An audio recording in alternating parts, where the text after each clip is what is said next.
हेडलाईनचे प्रस्तुत करता आहेत Govind milk, the happy makers. सरकारकडून ओला दुष्काळ जाहीर नाहीच. नुकसानग्रस्त शेतकऱ्यांच्या मदतीसाठी 2215 कोटींची मदत जाहीर. पुढच्या 8 दिवसात मदत खात्यामध्ये जमा होणार, मुख्यमंत्र्यांची माहिती.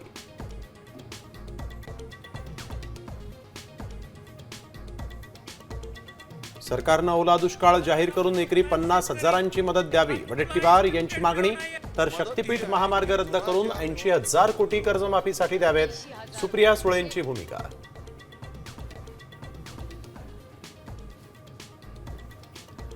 अनेक दुष्काळ पाहिले, मात्र असा ओला दुष्काळ पाहिलेला नाही. मराठवाड्यातल्या अतिवृष्टीवर शरद पवारांची प्रतिक्रिया. तर शेतकऱ्यांना तत्काळ 10,000 कोटींची मदत करा, उद्धव ठाकरेंची मागणी.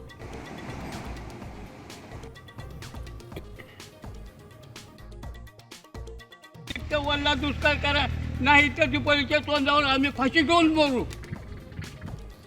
पीक पाण्यात गेल्यामुळे बळीराजाच्या डोळ्यात पाणी. सरकारनं ओला दुष्काळ जाहीर करावा, अन्यथा दिवाळीत फाशी घेऊन मरू.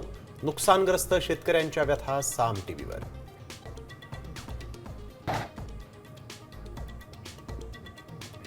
सोलापूरच्या माढा तालुक्यात दारफळमध्ये हेलिकॉप्टरनं रेस्क्यू ऑपरेशन. पुरात अडकलेल्या लोकांना बाहेर काढण्याचे शर्थीचे प्रयत्न सुरू.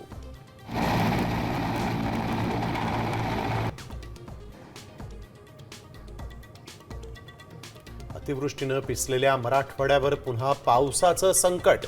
27, 28 आणि 29 सप्टेंबरला मुसळधार पावसाचा हवामान खात्याचा अंदाज.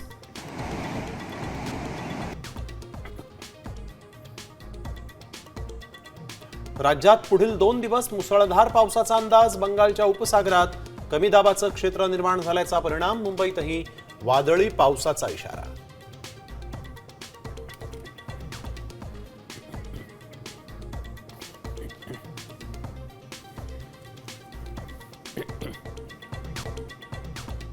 आता isakal.com आहे देशातील नंबर 1 ची मराठी न्यूज वेबसाईट.